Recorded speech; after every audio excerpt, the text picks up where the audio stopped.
Assalamualaikum warahmatullahi wabarakatuh. Perkenalkan, nama saya Maulida Zakiah dari program studi Manajemen Dakwah dengan NIM belakang 148, kelas 2F.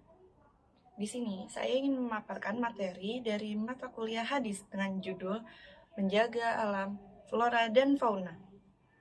Dosen pengampu, Dr. Hamidullah Mahmud, LC.MA.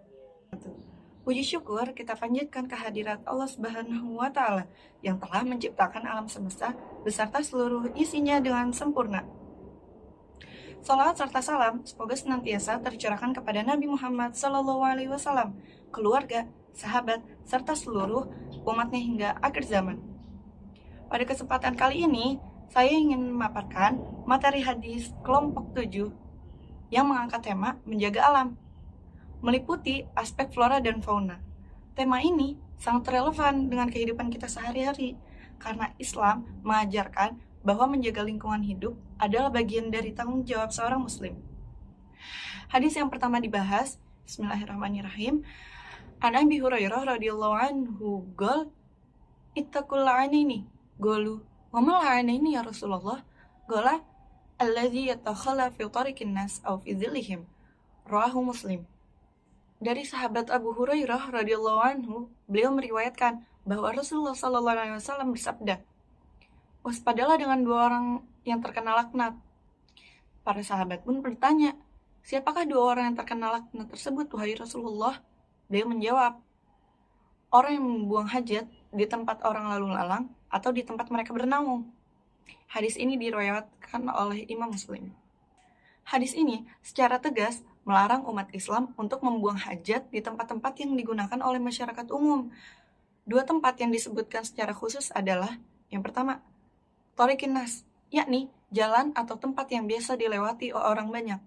Membuang hajat di tempat ini jelas mengotori lingkungan dan menyebabkan gangguan serta penyakit bagi orang lain. Yang kedua, Zillihim, yakni tempat bernaung atau tempat orang-orang berteduh. Ini biasanya berupa taman, area di bawah pohon, atau tempat peristirahatan umum. Rasulullah menyebut pelakunya sebagai orang yang terkena laknat, yakni suatu ancaman yang sangat keras. Ini menunjukkan bahwa mencemari lingkungan dan ruang publik bukanlah perkara sepele dalam Islam. Relevansinya dengan kehidupan modern yang sangat nyata, membuang sampah sembarangan di jalan, di taman, atau di sungai adalah perbuatan yang sejalan dengan larangan ini.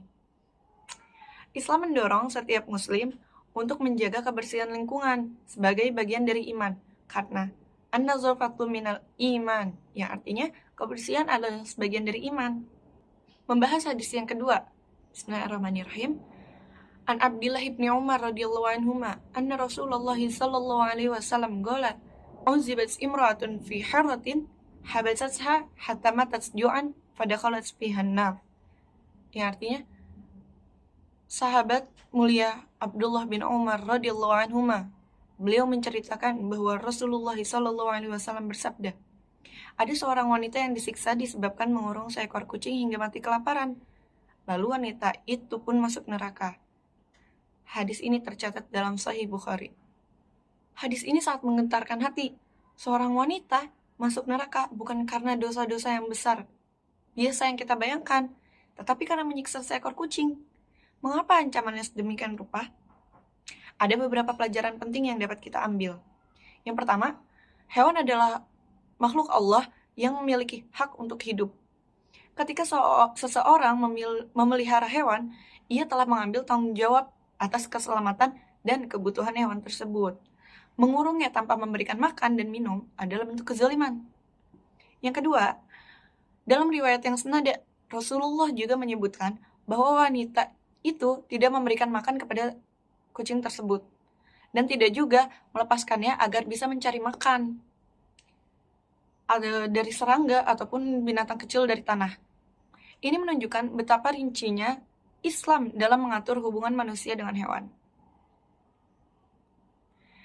Ketiga, hadis ini menjadi dasar bahwa menyiksa hewan baik secara aktif maupun dengan cara penelantaran adalah perbuatan dosa yang tidak bisa dianggap remeh.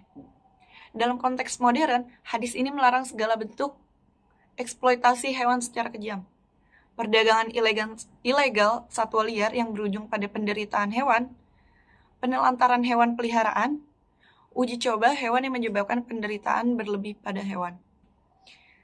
Nah, Islam hadir sebagai agama yang menjunjung tinggi rahmat, yaitu kasih sayang, bukan hanya kepada sesama manusia, tetapi kepada seluruh makhluk hidup.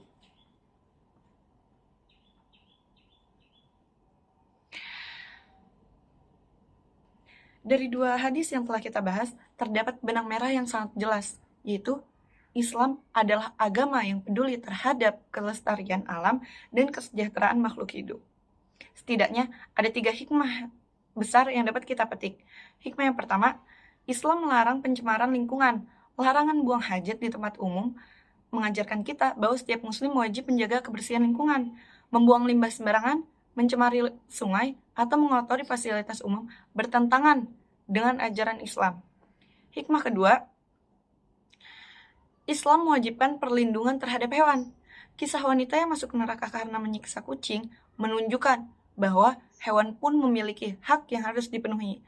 Islam mendorong umatnya untuk bersikap kasih sayang terhadap seluruh makhluk. Hikmah yang ketiga, menjaga alam adalah bagian dari ibadah.